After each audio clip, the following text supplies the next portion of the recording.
Class 10th मैंने आपको पहले कराई थी एक्सरसाइज 12.2। तो आज मैं स्टार्ट करूँगी एक्सरसाइज 12.3। तो एक्सरसाइज 12.3 में क्या है कि हमें कुछ फिगर्स दिए हुए होंगे, कुछ आकृतियाँ, और उसमें भी एक छायांकित भाग होगा, उसका क्षेत्रफल हमें निकालना है। तो जैसे सर क्वेश्चन नंबर 1 है कि आकृति में छायांकित भाग का क्षेत्रफल ज्ञात कीजिए। अब इस आकृति में आप देखो, आपको क्या क्या नजर आ रहा है। एक वृत्त है, क्यू आर वृत्त का व्यास है, ठीक है, ओ वृत्त का केंद्र है। अब आपको पता है कि अर्धवृत्त में जो बना हुआ कोण होता है वो क्या होता है, समकोण होता है, ठीक है।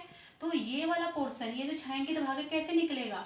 यदि मैं आधे वृत्त में से इस समकोण त्रिभुज को घटा दूं, काट दूं इसे, तो ये छायांकित भाग निकल जाएगा। अर्धवृत्त में से किसको घटा दिया? छायांकित यानी कि त्रिभुज का क्षेत्रफल, यानी अर्धवृत्त का क्षेत्रफल माइनस समकोण त्रिभुज का क्षेत्रफल करेंगे तो छायांकित भाग आ जाएगा, ठीक है।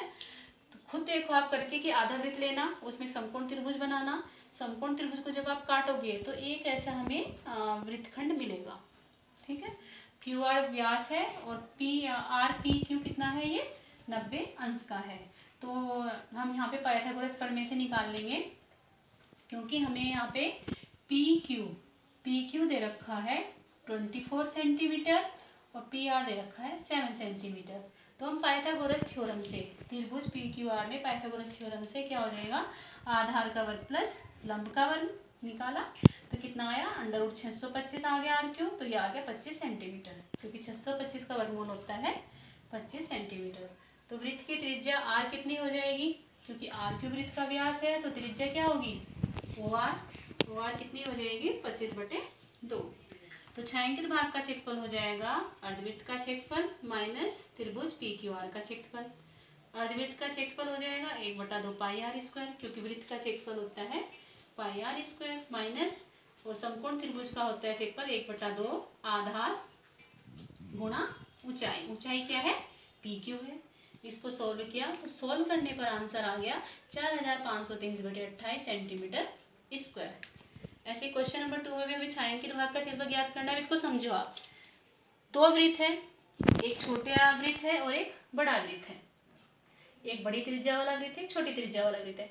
छोटी त्रिज्या वाला वृत्त का जो त्रिज्या खंड है वो है ओ बी डी ओ, और जो बड़े वृत्त वाला त्रिज्या खंड है वो है ओ ए एफ सी ओ, ठीक है।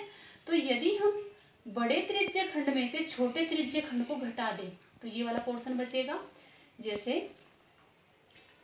ये दो त्रिज्या खंड बन रहे हैं इसी में, और हमें ये वाला पोर्शन निकालना है।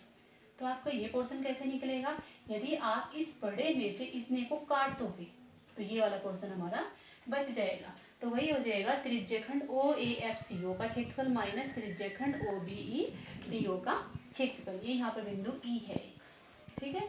तो त्रिज्यखंड का क्षेत्रफल होता है θ/360 इंटू पाई आर स्क्वायर, यानी बड़े त्रिज्यखंड का है तो capital pi R square minus θ/360 into pi small r square. मैंने पाई θ/360 कॉमन ले लिया तो capital R square minus small r square, इसके मान रखे तो सॉल्व करने पर आया 154/3 सेंटीमीटर स्क्वायर। ये छायांकित भाग का क्षेत्रफल हमारा आ गया।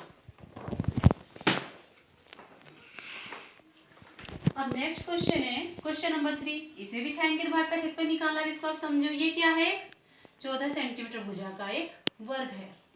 वर्ग में से एपीडी और बीपीसी दो क्या है, अर्धवृत्त है। यदि मैं इस वर्ग में से, आप एक वर्गाकार पेपर लेना, उस वर्गाकार पेपर में से आप क्या करेंगे, दो अर्धवृत्त को काट देंगे, ठीक है। दो अर्धवृत्तों को आपने काट दिया। जब दो अर्धवृत्तों को हम काटेंगे एक वर्गाकार पेपर में तो हमारे पास ये वाली आकृति आ जाएगी, ठीक है। तो छायांकित भाग का क्षेत्रफल हो जाएगा वर्ग का क्षेत्रफल ऋण 2 गुणा अर्धवृत्त का क्षेत्रफल। हमने इसको सॉल्व किया, वर्ग की भुजा है 14 सेंटीमीटर, 14 का वर्ग माइनस 2 इंटू अर्धवृत्त का क्षेत्रफल, सॉल्व किया तो कितना आ गया 196 माइनस 154 यानी 42 सेंटीमीटर स्क्वायर। अभी क्वेश्चन नंबर 4 है, इसको समझना। 12, इसमें भी हमें छायांकित भाग का क्षेत्रफल ज्ञात करना है। 12 सेंटीमीटर भुजा वाले एक समबाहु त्रिभुज है और ओ ए बी के सिर्फ ओ को केंद्र मानकर हमने 6 सेंटीमीटर त्रिज्या का एक वृत्त चाप खींचा। तो अब इसमें समझिए आप, ये क्या है, एक दीर्घवृत्तखंड है दीर्घ त्रिज्यखंड, सॉरी ये क्या है, दीर्घ त्रिज्यखंड, क्योंकि ये तो है लघु त्रिज्यखंड।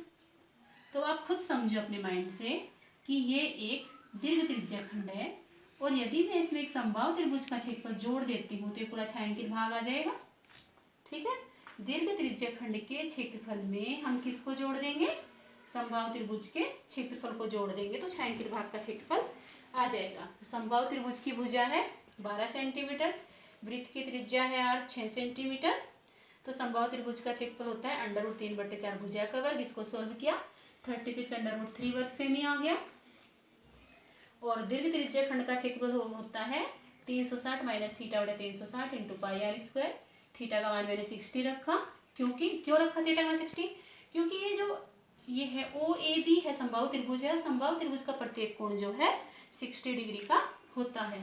इसको सोल्व किया तो यह आ गया 660/7 वर्ग सेंटीमीटर। तो छायांकित भाग का क्षेत्रफल हो जाएगा दीर्घ त्रिज्यखंड का क्षेत्रफल प्लस समबाहु त्रिभुज का क्षेत्रफल, यानी 660/7 प्लस 36 √3 वर्ग, सॉरी 660/7 प्लस 36 √6 वर्ग सेंटीमीटर।